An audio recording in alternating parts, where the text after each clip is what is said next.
Olá pessoal, aqui é o Wagner Borges falando. Este é o programa Viagem Espiritual, aqui pelos 95.7 FM da Rádio Vibe Mundial de São Paulo, nosso programa espiritualista de todas as quintas-feiras, das 19h30 até as 20h30.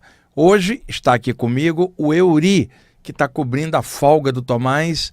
Euri, graças a Deus que você está aí, cara, porque o Tomás ele anda acelerando muito, adiantando o relógio no programa, e eu sei que você é do bem e da luz e não vai fazer isso hoje, né? Então temos aqui o meu amigo Euri, palmeirense, aí vai em todos os jogos do Palmeiras, aqui me ajudando hoje na parte técnica.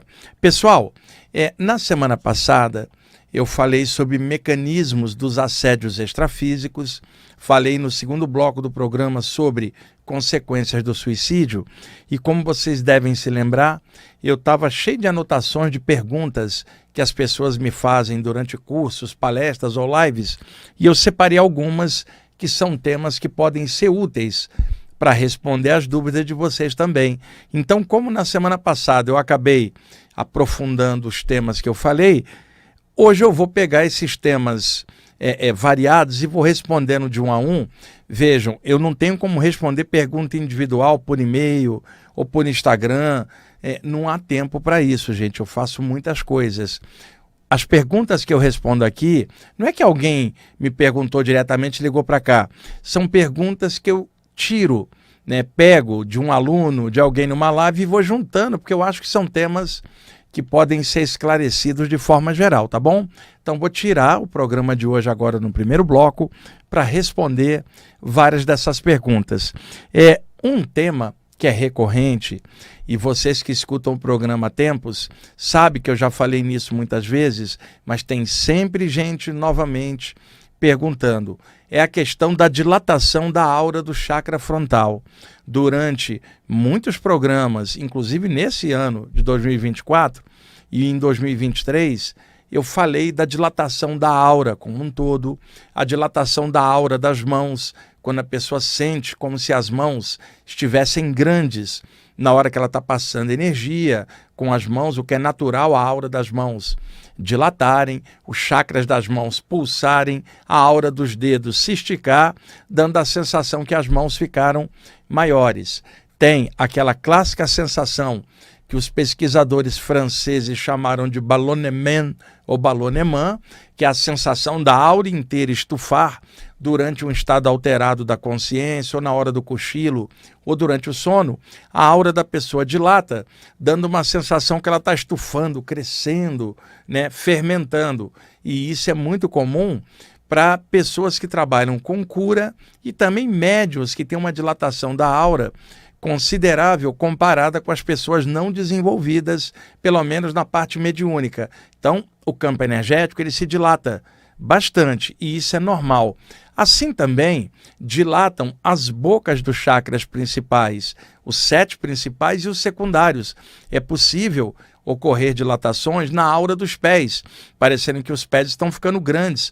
Nós temos chakras nas plantas dos pés, por onde captamos a energia da terra, que sobe pelos canais energéticos das pernas e flui na altura do períneo, subindo até a base da coluna, no chakra básico, porque o corpo humano é um elemento da terra e está conectado com a terra, precisa da energia da terra subindo. Então, muitas vezes os chakras dos pés dilatam, tem chakras secundários nas plantas dos pés, calcanhares, tornozelos, dedos dos pés, laterais dos pés, e às vezes esses chakras estão bem dilatados, dando uma sensação que os pés também estão ficando grandes. Então, eu acredito que alguém que trabalhe com essa temática toda, com cura, mediunidade ou com chakras, sinta naturalmente isso. Então, eu não entendo, sinceramente, por que as pessoas não se acostumam com essas sensações, e o pior, por que elas não pesquisam, não aprofundam para entender o que está acontecendo.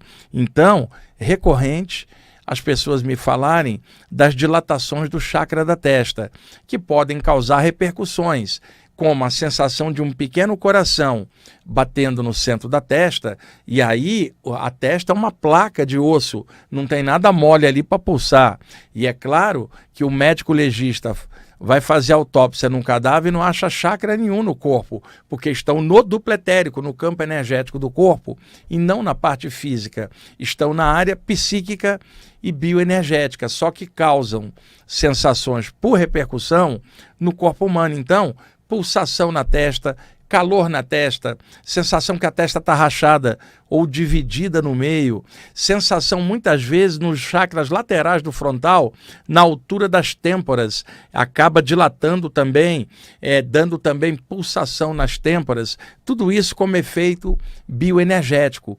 Muitas vezes a energia desce do chakra frontal para dentro dos olhos, causando um excesso de energia que pode gerar ardência e lacrimejamento somente na hora em que a pessoa está envolvida em alguma atividade parapsíquica. Porque, é claro, ressecamento e lacrimejamento ocorrem com frequência, ainda mais numa cidade como São Paulo, que tem o ar bem pesado. Mas o que eu estou falando é a ardência nos olhos e o lacrimejamento na hora de uma reunião espiritual, somente naquele momento.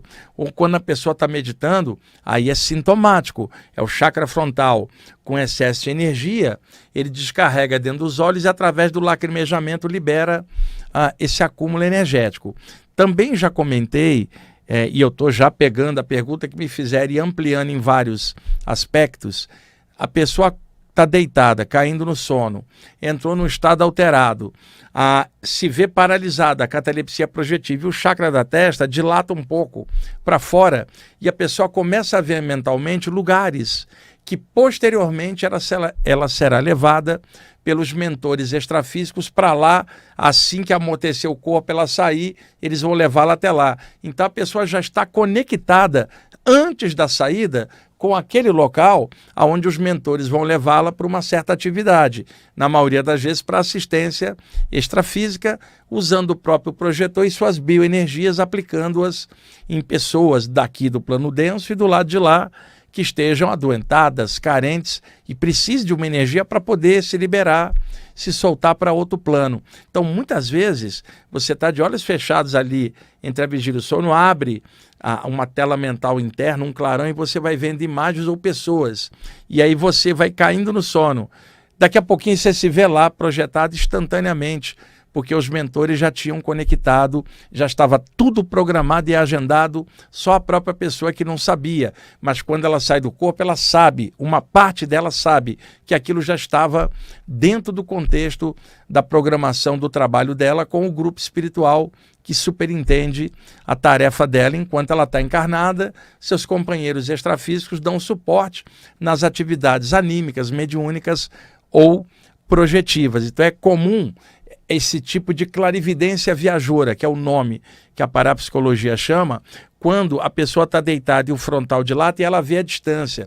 Muitos também chamam isso aí de visão à distância, né? Ou clarividência à distância, que é diferente da clarividência comum, onde a pessoa está na vigília, né? Entra num estado alterado e percebe imagens na tela mental. Isso é clarividência. Eu estou colocando uma clarividência mesclada com a saída do corpo, aonde a primeira parte da saída já é o estufamento do frontal na ligação anterior, e logo depois ela se vê na ponta dessa visão já totalmente fora do corpo. Então, onde é mais comum, e as pessoas me perguntam muito de forma recorrente, ocorrer esse tipo de estufamento do frontal? Pode acontecer em qualquer momento em que haja um estado alterado da consciência, que não é a vigília nem o sono. E existem vários estados alterados, anímicos, mediúnicos, projetivos. Entretanto, quando isto ocorre, quando a pessoa está deitada e não na vigília, tendo clarividência normal, é comum isso, a pessoa deita, o metabolismo cardiorrespiratório relaxa, as ondas cerebrais relaxam e o campo energético começa a se soltar centímetros para fora do corpo, de forma imperceptível, e a boca dos chakras começa a suavemente se soltar. Quando a pessoa cair no sono e o metabolismo descer, completamente e as ondas cerebrais alcançarem um estado de ondas delta, que é o sono profundo, o campo energético inteiro vai para fora, configurando a saída do corpo inteira, mas ela pode ter preliminares quando a pessoa ainda está no estado alterado. E aí o chakra frontal dela dilata um pouquinho neste momento em que ela está caindo do sono para a vigília. Esse estado a medicina chamou de hipnagogia, que é o cochilinho da ida entre a vigília e o sono. Então, neste momento, que são segundos muitas vezes, aparecem imagens na tela mental do chakra frontal, imagens de rostos, imagens aleatórias ou de imagens dos lugares onde ela irá projetada logo depois. Muitas vezes a pessoa está nesse estado ali e aparecem imagens projetadas fora dela, não na tela mental, que são imagens plasmadas pelos mentores para alguma finalidade de desenvolvimento com ela. Então diferencie quando está estufada a boca do frontal e você vê imagens internamente ou vê imagens à distância, mas às vezes você vê imagens 2, 3 metros acima do teu corpo, plasmadas por presenças extrafísicas, para que você veja algo que eles querem dentro da atividade em conjunto com eles. Então este momento limiar da queda do sono para a vigília faz acontecer flashes de clarividência no chakra frontal, tanto podendo ser a interna, quanto podendo ser a clarividência viajoura, quanto vendo imagens no astral do quarto. A mesma coisa pode ocorrer na hora da volta do sono para a vigília, porque muitas vezes a gente cochila alguns instantes quando volta do sono e vai caindo na vigília. Esse estado limítrofe, voltando do sono para a vigília, a medicina chamou de hipnopompia, que seria o cochilo da volta, usando uma linguagem bem popular. Então você teria um cochilo na ida do sono e um cochilo na volta. Ambos são estados alterados da consciência. E em ambos os casos, tanto na ida do sono quanto na volta do sono para a vigília, também dão flashes de clarividência no frontal. São os dois momentos onde mais acontece, fora de uma reunião espiritual ou fora de um trabalho de desenvolvimento feito, deliberado pela pessoa, na vigília, ela pode ter isto durante o sono, no estágio inicial do sono ou voltando do sono para a vigília. Portanto, onde é mais comum essas visões do chakra frontal acontecerem? Na ida do sono ou na volta, nesses estados limiares. Então, por favor, pessoal, se acostuma com isso, estuda um pouquinho essa temática para entender esses fenômenos que vocês estão tendo, porque a quantidade de pessoas que me pergunta sobre isso é muito grande, é recorrente esse tipo de pergunta, e por isso eu estou trazendo novamente esse tema aqui para vocês, que pode ser repetição para uns e novidade para outros, mas eu estou acrescentando outras nuances hoje, estabelecendo tipos de visões a partir do chakra frontal e que são muito comuns, e dos 7 chakras principais, o mais fácil do ser humano sentir alguma coisa é justamente o chakra da testa, talvez porque esteja ligado com o sentido da visão, que entre os 5 sentidos principais nossos é o sentido que a gente mais usa, porque a gente está de olho em qualquer movimento e coisa externa, e aí os olhos captam a reflexão da luz nos objetos e o cérebro decodifica essas imagens, fala, estou vendo, que é a visão normal. Então, dos nossos 5 sentidos, o que mais estimula a gente a ficar ativo na vigília é a visão. Exceção, é claro, de um deficiente visual, que acaba compensando a deficiência da visão numa audição mais apurada, um tato mais apurado, compensando com os outros sentidos a falta da visão normal. Então, o que acontece? O chakra frontal é o mais ativado de todos, mesmo em quem não estuda nada disso, por causa do sentido da visão, chama muita atenção para esse ponto. Até o centro dos chakras, o mais ativado é o frontal. É claro que o cardiorrespiratório é muito ativo em pessoas que trabalham com cura, têm empatia pelo próximo, pensam em ajudar de alguma forma, mas o que mais funciona na média é o chakra frontal na maioria das pessoas. Então, espero estar sendo bem claro com vocês sobre isso. É um tema necessário de falar muitas vezes para clarear, fazer entender. E, gente, tudo isso é normal, apenas ficou durante muito tempo mal explicado. Hoje tem muitas pessoas comentando sobre esse tipo de sensação, e é normal as pessoas falarem mais. um autor de um livro ter comentado, alguém num programa ter falado, alguém no YouTube ter falado. Hoje tem muitas pessoas falando sobre isso e talvez precise mais para clarear, mais pessoas falando desses temas. Portanto, se acostumem, vocês que mexem com esses temas, esse tipo de coisa é natural e normal e até esperado que aconteça, previsível. O que não é previsível é por que as pessoas não correm atrás para poder entender o que está acontecendo. E eu compreendo que durante muito tempo esses temas ficaram sem ter quem informasse, sem ter quem trouxesse isso em aberto. Hoje não tem apenas eu aqui, tem outras pessoas também falando do tema, vai pegando, cada um está falando, um livro que você leu, vai juntando, e mais o que eu estou falando, vai juntando com tudo que você sabe. E aí você faz o teu bloco de estudo do seu jeito e coloca a sua maneira de ser em cima desse estudo. Então, vamos passar para outro tema. Deixa eu riscar esse aqui para depois lembrar que eu já expliquei. Vamos lá.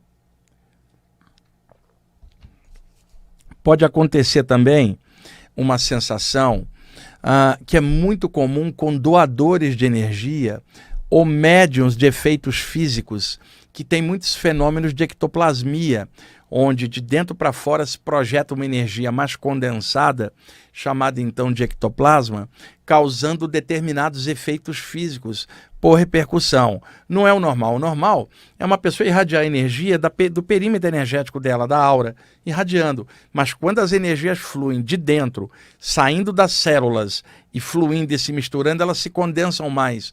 E animicamente é muito difícil mexer com este ectoplasma. Por isso, a maioria dos fenômenos, quando ocorre assim, tem presenças extrafísicas manipulando esta energia do doador de ectoplasma para poder puxar para fora, que seria um médium ectoplasta, vamos chamar assim.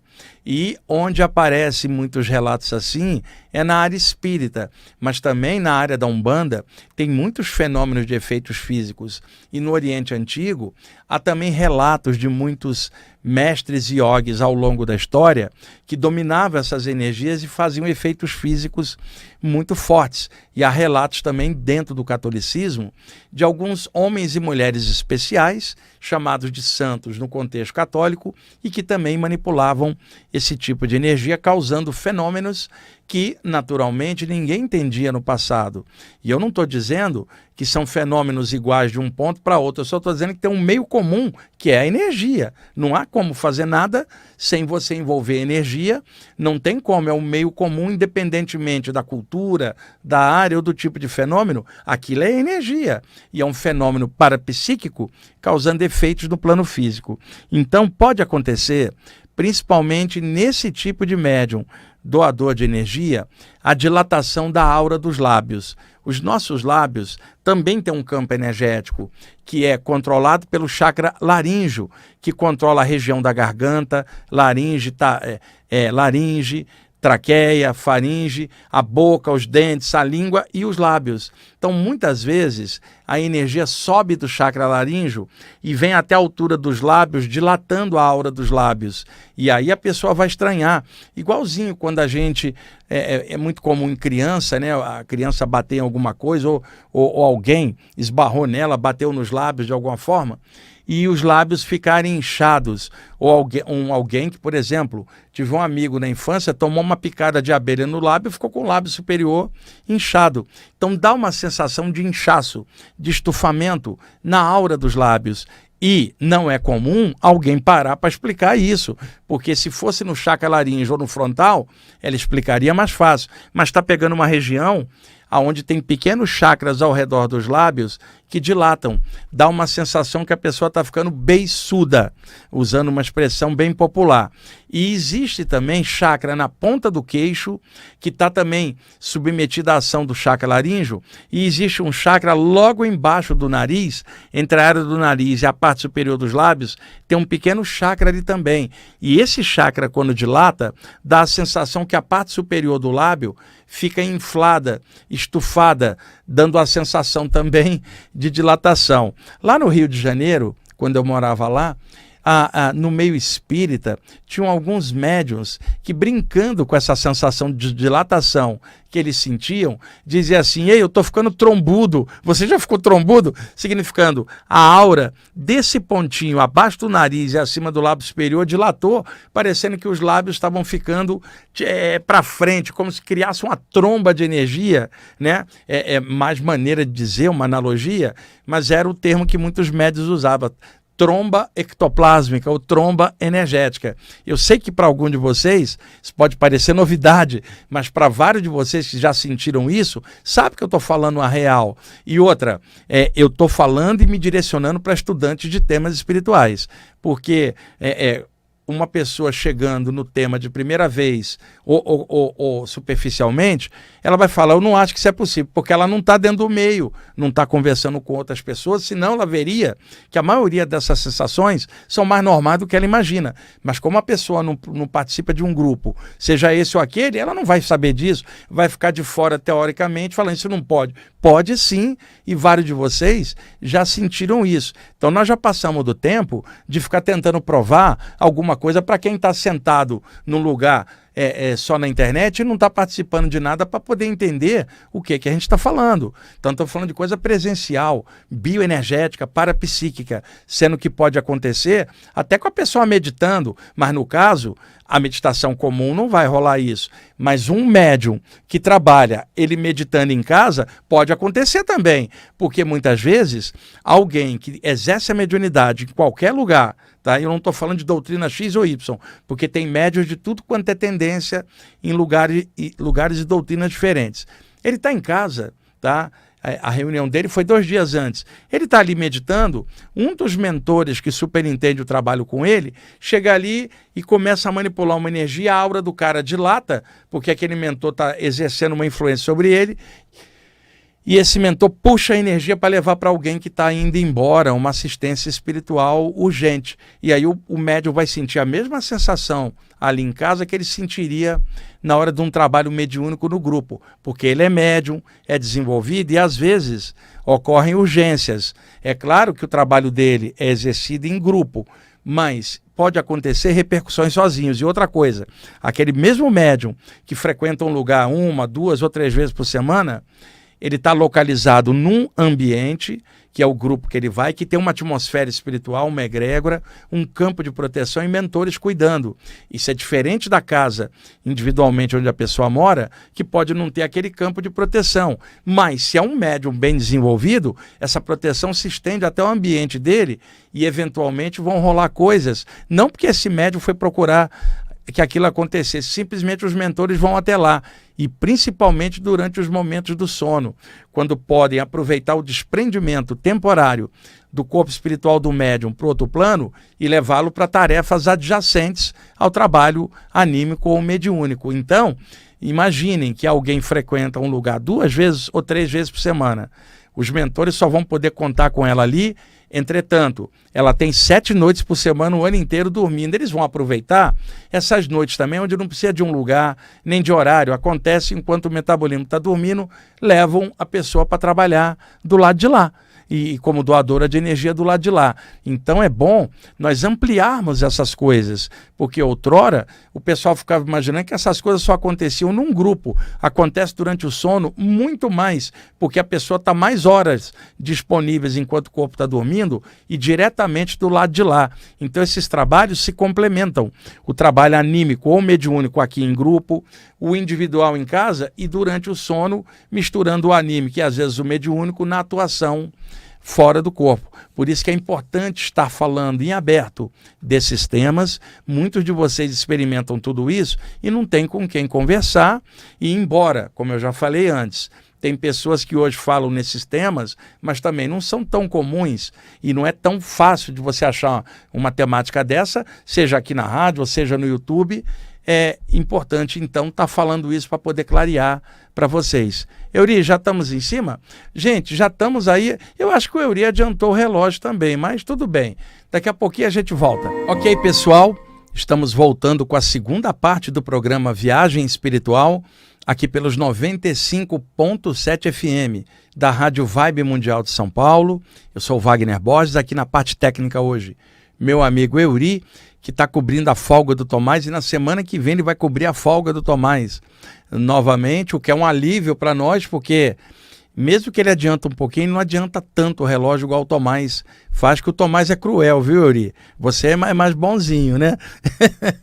Vou dar sequência, então, à temática que eu estava comentando no primeiro bloco, perguntas e coisas que me fazem, e eu estou pegando mais hoje perguntas sobre chakras, porque, é claro, vários de vocês estudam sobre os chakras, mas normalmente os 7 principais. Não tem muitos livros falando dos chakras secundários, e muita gente me pede para falar isso, as sensações desses chakras. Estava comentando do chakra dos lábios, embaixo do nariz, a ponta do queixo, frontal, têmporas. E agora, deixe-me comentar com vocês 2 chakras que são pouco falados também, os chakras dos cotovelos. Nós temos chakras, é claro, nas palmas das mãos e nas pontas dos dedos.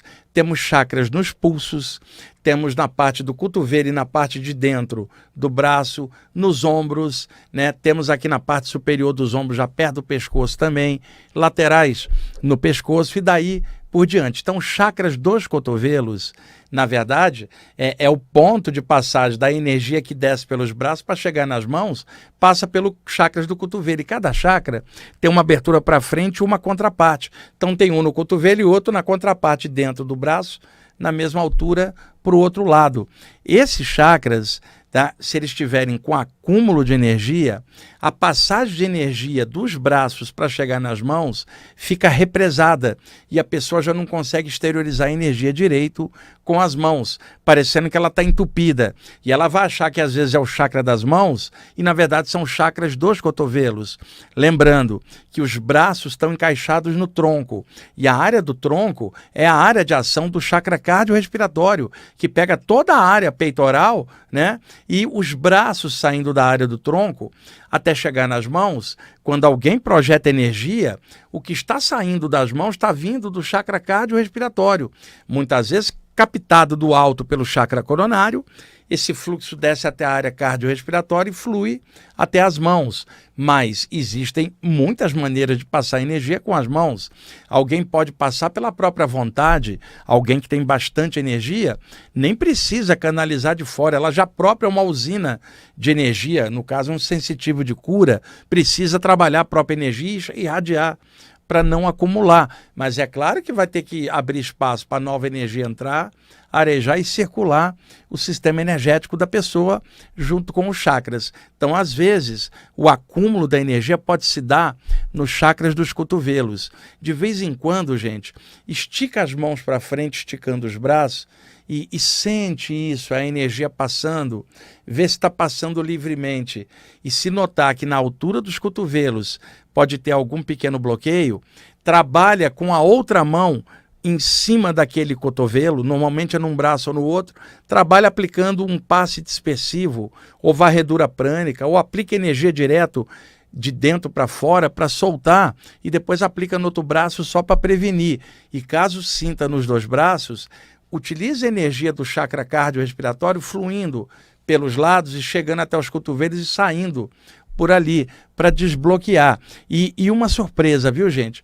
Vocês, se pegar e uma das mãos e energizar um dos chakras ou concentrar diretamente do cotovelo irradiando energia para fora, a aura tende a dilatar, como se estufasse naquele momento.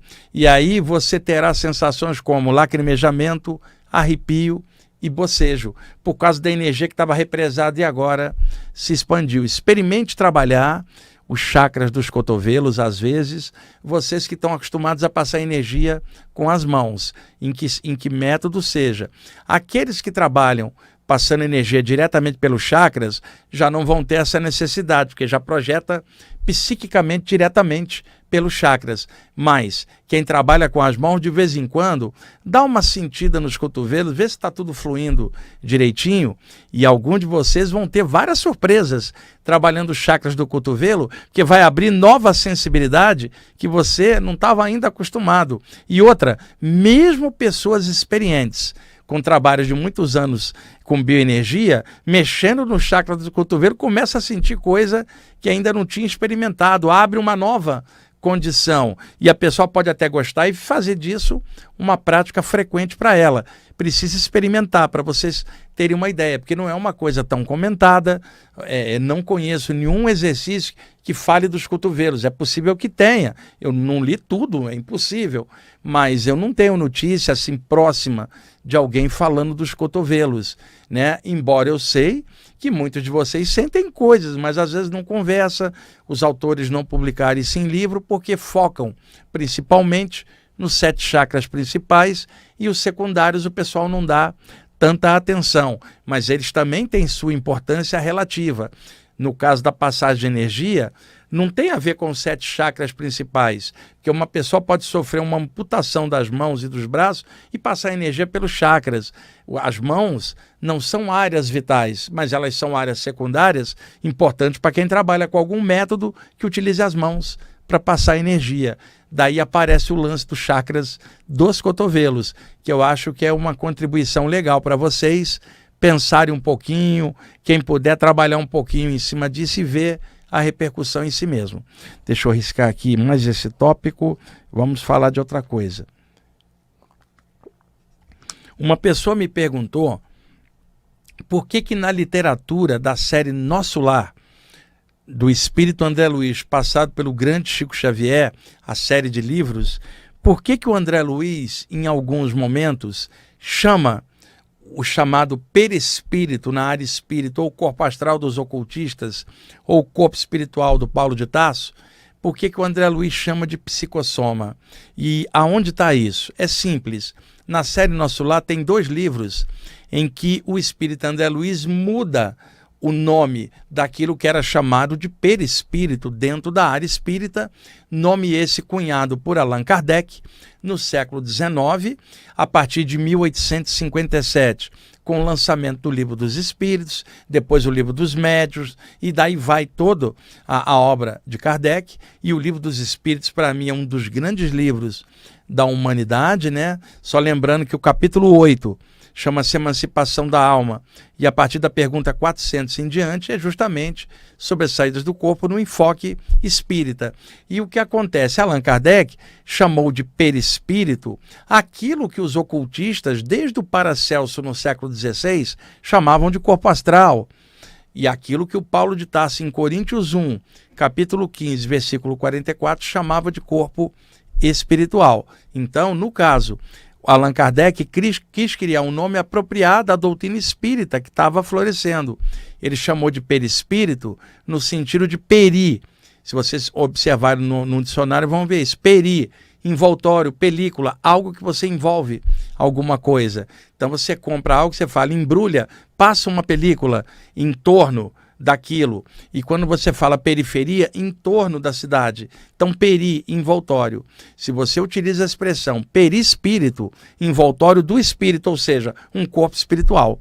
Então, perispírito é o mesmo que corpo astral, o mesmo que corpo espiritual, nomenclaturas diferentes, abordagens diferentes, em culturas e áreas diferentes. Isso é normal. Então, como a doutrina espírita surgiu com Allan Kardec a partir de 1857, não a mediunidade, que a mediunidade sempre existiu na humanidade, mas o estudo da mediunidade, dos fenômenos ali, organizado, sintetizado e codificado, foi o trabalho de Allan Kardec, genial para poder organizar e democratizar esse tipo de estudo. No século XX, a partir de 1940, com as mensagens do André Luiz falando de Nosso Lar e toda a sequência nos livros, quando chega em 2 livros específicos que são Mecanismos da Mediunidade e Evolução em 2 Mundos, o André Luiz deu um upgrade na nomenclatura e trocou o nome perispírito por psicossoma.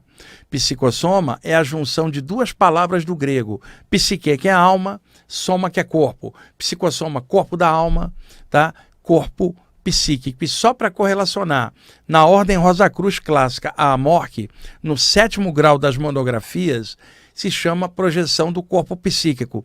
Depois tem outros graus mais à frente que entrecruza com os da ordem martinista, do grande Papi, Stanislas de Guaita, sendo que em algumas instituições da Rosa Cruz, da AMOC, tem um prédiozinho da Ordem Martinista, por exemplo, em Curitiba, em Campinas, lugares onde eu já fiz palestras também. Então ali, na Rosa Cruz, projeção do corpo psíquico. E o André Luiz chama psicossoma, que literalmente é corpo psíquico. O André Luiz era médico desencarnado. E médico tem mania de ficar criando nomenclatura nova e pegando fenômenos antigos e nomeando com nomenclatura nova. Isso é típico. A literatura médica é cheia de termos técnicos dentro da área da medicina. E o André Luiz, então, trocou o perispírito, que era do século XIX, pela abordagem com o nome de psicossoma, já no século XX. E é a mesma coisa, apenas com uma nomenclatura que o André Luiz achou que era mais apropriada ao contexto do que ele estava passando na literatura ali, passada pelo Chico Xavier. E o André Luiz não trocou somente isso, não. Allan Kardec chamava no século XIX as saídas do corpo de emancipação da alma, libertação da alma. André Luiz passou a chamar de desprendimento espiritual. Ele foi levemente trocando algumas das temáticas, porque ele, como médico, dentro do contexto que ele estava passando, ele achou que eram nomes mais apropriados e renovados diante dos nomes do século XIX. Então ele foi lentamente adaptando. Então vou repetir onde está: evolução em dois mundos e mecanismos da mediunidade. Outra coisa, outro dia eu recebi lá no meu Instagram uma pessoa que escuta aqui o programa, reclamando de que eu sou muito prolixo, de que eu passo muita informação. Imagina, as pessoas estão acostumadas com coisa tão pueril, tão leve, por exemplo, sem profundidade, e quando alguém aprofunda para ela estudar mais, a pessoa reclama. Olhem, os dados que eu estou dando para vocês de data, de autor, isso é bibliografia, precisa pesquisar. Eu não sou prolixo, é necessário passar. As pessoas estão com abordagem muito rasa e quando você aprofunda, ela reclama que está aprofundando. Não, tem que passar tudo isso, usar didática bem clara. Agora, nomenclatura, bibliografia, data, autor, precisa ser passado para poder respaldar o que você está falando, dar embasamento. Não é achismo, opinião, é informação com dados que eu estou passando, que vocês podem ir lá e conferir onde eu estou indicando e ver se é verdade ou não, tá? Muitas vezes tem que explicar muito bem, gente, porque o que um achou que era prolixo, o outro pode falar: caramba, aprofunda mais, Wagner. E aí vai de cada um. Mas o meu jeito é esse. A pessoa gosta ou não gosta, é o jeito que eu tenho. É esse aí. E se a pessoa não gostar, procure outra pessoa para passar informação para ela. O meu jeito é esse aí. E eu me sinto muito bem sendo assim. E não é prolixo, não. Isso é informação necessária. Imagina alguém reclamar de eu estar passando informação e dados demais. Pelo amor de Deus, hoje está muito difícil hoje clarear as coisas. As pessoas querem ficar na mesmice e na rasura. E se você aprofunda se está errado, não. O que está errado é a rasura com a qual as pessoas estão se acostumando a ficar muito superficiais. E você aprofunda, seria muito necessário aprofundar. É igual um aluno reclamando do professor e fala: professor, o senhor está dando dados demais. Não, o aluno que corra atrás e vai ver se aquilo está correto ou não. Porque pegar alguém que te dá dados mais profundos, você deveria torcer por isso, diante da rasura que muita gente se acostumou. É só um toque, porque vai que alguém também está achando isso. Então, o jeito que eu tenho é esse aqui. Eu não tenho outro jeito de fazer as coisas e eu me sinto muito bem fazendo assim, porque é o meu jeito, tá bom? Euri, qual é o tempo aí que nós temos? Eu separei um texto, peraí, deixa eu riscar essa parte aqui do André Luiz para eu depois não me equivocar falando novamente. É o seguinte, pessoal, eu tenho muitos tópicos aqui e eu não quero também cansar vocês com esses temas de chakras secundários e o que eu estou fazendo aqui. Então, para dar um refresh aqui, eu vou dosar o programa com um texto que eu trouxe. Já tem tempo que eu não leio um texto para vocês com uma música legal. E aí no próximo programa eu vou novamente pegar essas nuances, esses aprofundamentos e dar detalhes e coisas como venho fazendo há 25 anos aqui na rádio, tá bom? Eu vou usar a trilha sonora de sempre, que é o Camel, banda de rock progressivo inglesa que está em pé até hoje, do grande Andrew Latimer, guitarrista maravilhoso, que toca num estilo que lembra muitas vezes o David Gilmour, do Pink Floyd, na guitarra, e ele também toca uma flauta muito inspirada. E tem uma música chamada Landscapes, que está no álbum Nude, de 1981, é a 6ª faixa do disco, a 7ª, talvez a 7ª. E eu gosto sempre de pensá-la, e o Eury, é a 6ª, o Eury está me corrigindo, é a 6ª, tá? O Eury também gosta muito dessa música, e ao longo aí do tempo, a gente tem sempre usado ela de trilha sonora para a gente viajar por cima com a leitura de um texto, e o som virar tapeçaria sonora por onde a gente viaja num texto, que eu agora quero compartilhar com vocês. Tá bom? Eury, eu tô dando dados do disco e tal. Daqui a pouco alguém vai reclamar. Você tá sendo muito prolixo, por que tanto dado? Imagina, cara. Eu tô dando dado para a pessoa depois procurar, curtir a música, achar, né? Bom, esse aqui, pro pessoal que está assistindo, tá? Pelo YouTube, é o livro Flama Espiritual, que eu lancei em 2008. Esse livro está esgotado. Eu fiz uma edição particular, que não foi por editora, portanto não entrou nas distribuidoras para entrar nas livrarias. Na época o senhor Eberhard, um empresário aqui de São Paulo, bancou a edição, ajudou pra caramba. Sem ele o livro não teria saído. Muito obrigado, Eberhard. E o livro esgotou com os anos, e para relançar fica difícil, porque o livro é muito caro, Eury, porque ele tem 20 imagens coloridas, que são ilustrações do grande artista Cláudio Gianfardoni, né? E aí o livro tem textos meus bem legais, e eu escolhi um dos textos para ler aqui, e antes que o livro saísse em 2008, alguns dos textos eu cheguei a lê-los no original, antes de sair em livro, diluídos nos programas de 2005, 2006, 2007, até em 2008 publicar o material. E hoje eu escolhi um texto chamado Na Luz dos Sábios, Discernimento e Serenidade, para agora ler para vocês como reflexão, com uma linda música de fundo.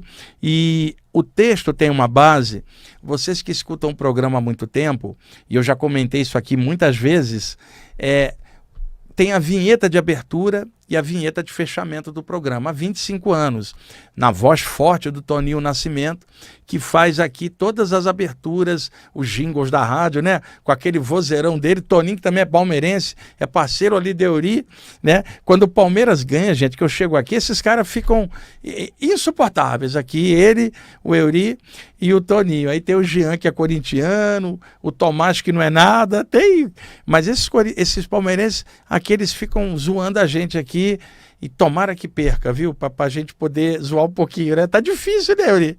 Bom, o técnico é muito bom. E aí, na vinheta de fechamento, principalmente, eu usei um trecho do grande Shankara, autor de um clássico hinduísta que é o Vivekachudamani, muito considerado na área do Vedanta. Vivekachudamani é a joia suprema do discernimento, uma obra produzida no século VIII d.C., por este grande mestre chamado Shankara, que adotou um nome de um dos epítetos de Shiva, que é o Shankara, o doador de bênçãos. E ele adotou o nome de Shankara e criou a ordem dos Shankaras, que até hoje ainda está de pé, com muitos discípulos e yogis. E ele então fez uma evocação das almas livres, os seres maiores e invisíveis, que ajudam a humanidade em silêncio. E é claro, esses seres não podem parar uma chuva no lugar, parar a seca no outro, que são condições climáticas planetárias. O que eles podem é abraçar o mundo em silêncio amoroso e ajudar, inspirando a superar as perdas, inspirando a renovar e voltar a viver e vencer a si mesmo. E a tarefa de grandes mestres não é fazer a prova para nós, é nos inspirar para a gente não desistir e finalmente vencer as provas que nós temos que passar por aqui. Então ele fez a evocação das almas livres, tranquilas e magnânimas, que como a primavera ajudam a todos e que fazem isso apenas por sua própria bondade. E são estas almas que ensinam que há uma luz que brilha mais do que bilhões de sóis juntos e que mora no coração. Então a nossa vinheta de abertura e fechamento está baseada no Shankara. O texto fala um pouquinho disso, se chama Na Luz dos Sábios, Discernimento e Serenidade. E eu fiz conversando com alguém, no caso o leitor, e escrevi o que vocês vão escutar agora. Pode liberar o Camel aí para nós, Eury? Vamos lá, pessoal? Se puder fechar os olhos, escutar essas palavras refletindo como palavras de coração para coração, pode ser que alguma coisa boa chegue até aí, por um poder maior invisível, que pode usar a música e as linhas de um texto para passar algo bom. Vamos lá. Meu amigo, o grande mistério não está apenas na vida, mas em você mesmo. Mas só se descobre isso mergulhando na vastidão do universo interior. Assim fizeram os sábios de todas as eras e se realizaram na consciência maior. Eles viajaram pelos planos interiores e revelaram o divino neles mesmos. Conheceram os diversos níveis espirituais e se encantaram com o todo. Conhecendo a si mesmos, abraçaram o mundo em silêncio. Liberados das travas do egoísmo, abençoaram a humanidade. Tranquilos e serenos, passaram a velar secretamente pelos homens. Quietinhos, projetaram pensamentos virtuosos em favor de todos. Quantas inspirações superiores chegaram aos homens sem que eles soubessem disso. Em meio ao bulício e agitação do mundo, medite nestas presenças serenas. Apenas feche os olhos por um tempo e pense na fonte eterna, luz de todos. Mais do que energia, pense na serenidade da consciência, que ela seja seu guia. Mais do que no conhecimento, entre na sabedoria que dispersa toda a teoria. Mais do que nas emoções, flutue nos sentimentos reais, que são curativos. Mais do que o que você pensa sobre si mesmo, sinta-se ligado a uma luz maior. Então, você sentirá o toque sutil dos sábios em seu coração e a paz perene. Como ser de luz, você perceberá de onde brota essa profundidade pacífica. Você a reconhecerá não intelectualmente, mas simplesmente em espírito. Sim, por entre as batidas do seu coração, você receberá inspiração secreta. E talvez você seja espiritualmente, talvez você veja espiritualmente um olhar sereno e cheio de amor. E esse é o olhar dos sábios, serenos e magnânimos, que abençoam os homens. No silêncio por entre os planos, você encontrará um grande amor e se encantará. E depois você terá dificuldades para falar disso, pois o que é profundo e sereno não se explica. Sim, há almas boas, tranquilas e magnânimas, que como a primavera fazem bem a todos. São almas serenas e silenciosas, que beijam os corações secretamente. Não há preces, mantras, apelos, evocações ou qualquer tipo de adoração que os atraia. Eles só respondem ao amor e só falam ao Espírito. E quem poderá explicar isso teoricamente? Para compreender tal profundidade, só com o discernimento do Espírito. Quanto amor viaja invisivelmente por aí, e quando o coração fala ao coração, não há mais nada a dizer.